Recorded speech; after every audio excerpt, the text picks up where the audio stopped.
Assalamualaikum warahmatullahi wabarakatuh. Perkenalkan nama saya Salim dengan NIM 2304311100101.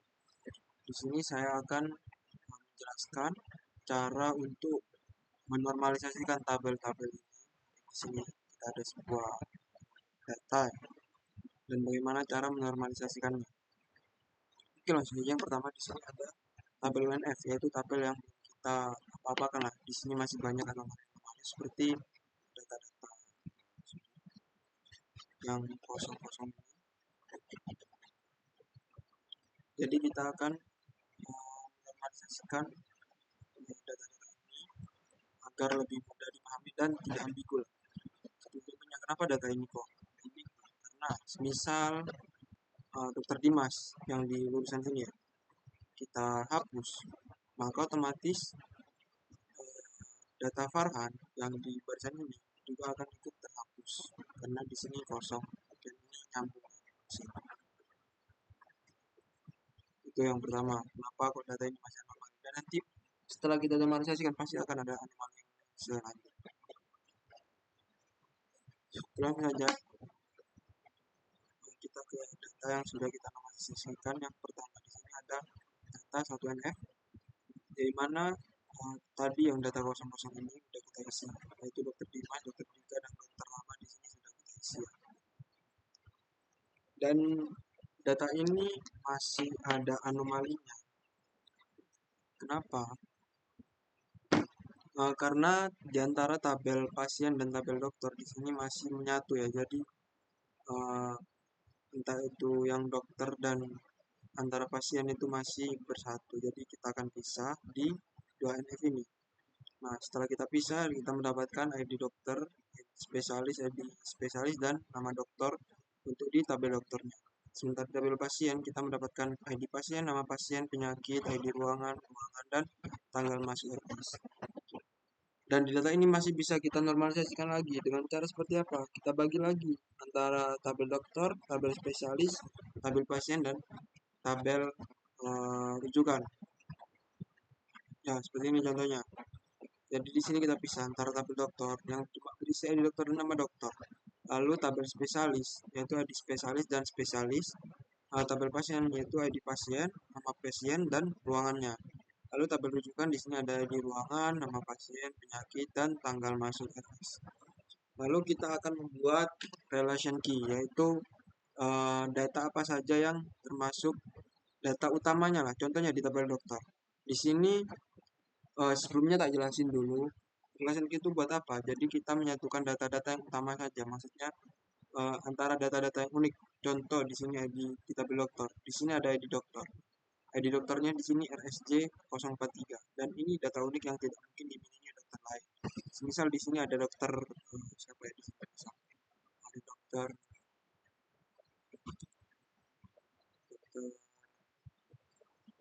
Doki misal atau dokter Gendon. Di sini jelas maka ID dokternya bakal beda. Contohnya di sini 089, RSJ 089 untuk dokter Gendon. Begitupun dengan dokter Dika dan dokter Rama. Untuk ID dokternya berbeda-beda. Dan di tabel spesialis ini ada ID spesialisnya. Jadi misal ini Gendon, di sini SJ NIM kita ganti SJ NIK, maka akan berbeda-beda untuk ID spesialisnya. Begitupun di tabel pasien. Di pasien ada ID pasien yang merupakan kode unik untuk masing-masing pasien. Di sini bisa dilihat untuk nama pasien Akbar. Di sini ID pasiennya 042, Farhan 404, Moheng, Lia, dan Antri itu berbeda-beda. Dan untuk tabel rujukan di sini ada dua untuk relation key-nya, yaitu ID ruangan dan tanggal masuk. Karena ID ruangan ini pasti berbeda-beda untuk tiap ruangan. Lalu untuk tanggal masuk jelas berbeda-beda untuk masing-masing pasien. Di sini ada sebenarnya ketentuannya jam lagi ya. Untuk menit detiknya kan pasti berbeda di sana. Lalu langsung kita buat saja relation key-nya. Contohnya seperti ini. Nah, di sini ada ID dokter, ID spesialis, nama pasien. Maaf teman-teman. Di sini ada kesalahan sedikit untuk ID pasien. Kita langsung di sini.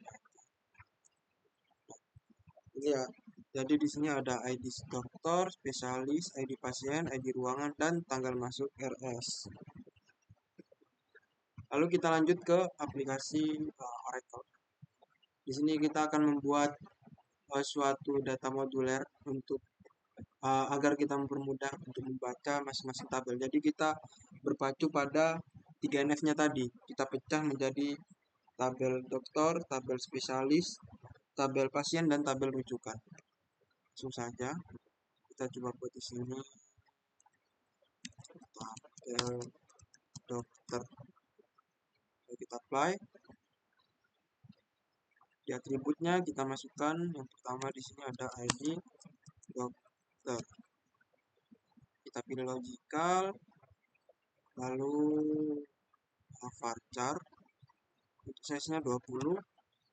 Untuk unitnya char, kita pilih primary ID. Kenapa primary ID? Karena ID dokter ini yang adalah kode unik. Maka kita pilih primary ID. Berbeda dengan kita tambahkan lagi, coba dokter. Berbeda dengan ID dokter, karena nama dokter ini kadang kan di satu rumah sakit ada 2 dokter yang dengan nama yang sama, maka kita di sini pilihnya mandatory. Dan untuk source type-nya kita pilih varchar 20 untuk ukurannya dan char, kita apply. Jadi seperti itu ya. Kalau semisal itu adalah data yang umum, maka kita tulisnya mandatory. Dan untuk data yang unik kita tulisnya primary ID. Kita klik OK. Kita buat lagi di sini tabel spesialis.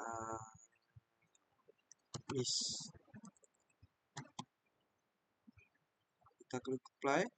Lalu di atributnya kita pilih ID spesialis. Kita pilih logical. Untuk source type-nya kita pilih varchar. Untuk size-nya 20 dan unitnya kita pilih untuk di sini kita pilih primary. Di sini kita pilih char. Kita apply. Lalu untuk kita tambah lagi atribut yaitu nama spesialis. Kita pilih logical. Lalu untuk source type-nya kita pilih varchar. Untuk size-nya 20 dan unitnya di sini ada char. Kita pilih mandatory. Karena ini bukan ID yang bukan nama atribut yang unik. Lalu kita OK. Kita bikin lagi tabel di sini. Kita tulis tabel pasien. Kita pilih apply. Lalu di atribut kita tambah ID pasien. Kita pilih logical. Untuk source type-nya kita pilih varchar.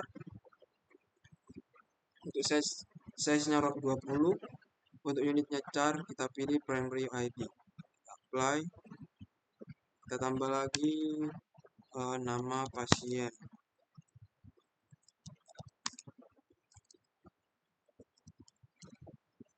Kita pilih logical. Lalu untuk source type-nya kita pilih varchar. Size-nya 20. Untuk unitnya kita pilih char. Lalu kita klik mandatory dan apply. Lanjut. Kita isi untuk ruangan. Kita pilih logical dan varchar. Untuk size-nya 20. Unitnya char. Kita klik mandatory apply. Kita OK. Kita tambahkan lagi tabel rujukan.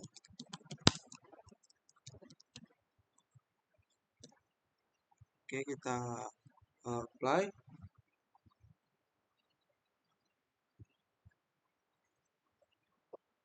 Kita klik atribut, kita klik OK. Kita klik, kita pilih tanggal masuk. Logical, karena di sini tanggal, jadi untuk source type-nya kita pilih yang date. Kita klik primary ID. Apply. Oh maaf, di sini tadi ada yang ketinggalan.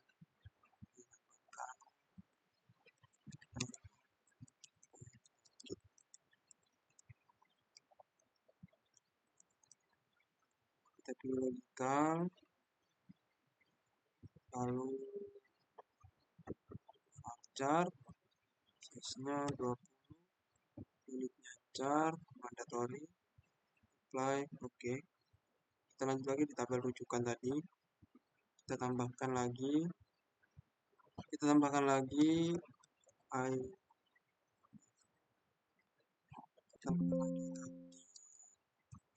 ruangan, kita pilih logikal, source type-nya varchar, size-nya 20, unitnya char. Kita klik primary ID, apply, lalu tambahkan lagi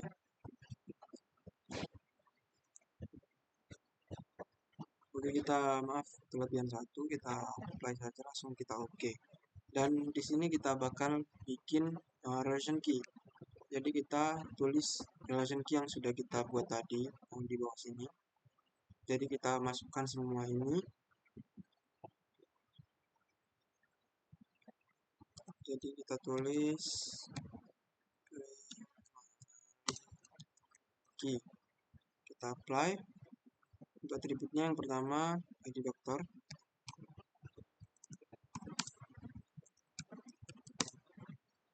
kita pilih logikal, lalu varchar, size-nya 20, unitnya char. Kita pilih primary ID, apply, ID spesialis, kita pilih logikal, lalu varchar, size-nya 20, unitnya char, kita pilih mandatory, kita apply, lalu ID ruangan, ID pasien dulu, pasien, logikal, untuk source type-nya varchar, size-nya 20, itu unitnya di char, dan mandatory, kita checklist, kita apply, lalu ID ruangan, kita pilih logikal, lalu varchar, untuk size-nya 20, unitnya char, dan mandatory, kita apply, lalu yang terakhir itu tanggal masuk.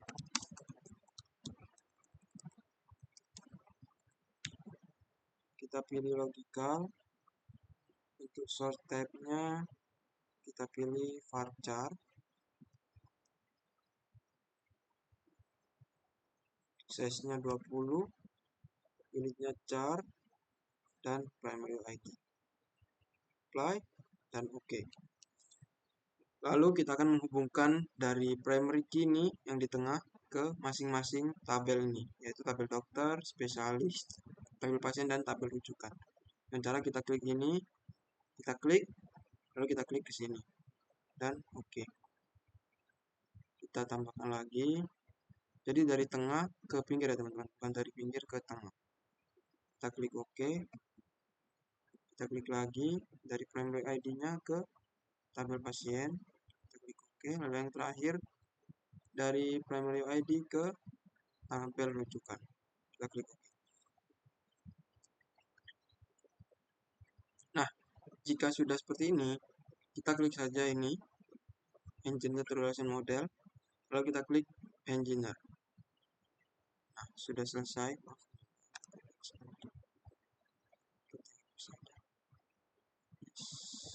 Oke. Nah, di sini sudah selesai untuk data modular kita. Di sini ada primary key-nya yang berisi ID dokter, ID spesialis, ID pasien, ID ruangan, dan tanggal masuk. Jadi ini data-data yang unik saja ya. Untuk ID ruangan, tanggal masuk, dan lain-lain unik. Dan di pinggirnya ini ada tabel yang untuk masing-masing data kita tadi. Jadi di ID spesialis di sini ada nama spesialis, dan untuk primary key-nya di sini sudah ada. Lalu di tabel rujukan di tanggal masuk, ID ruangan. Lalu di tabel pasien ada ID pasien, nama pasien, ruangan, dan nama penyakit. Lalu di tabel dokter di sini ada dokter dan nama dokter. Ya mungkin segitu saja untuk videonya teman-teman. Kurang lebihnya mohon maaf. Wassalamualaikum warahmatullahi wabarakatuh.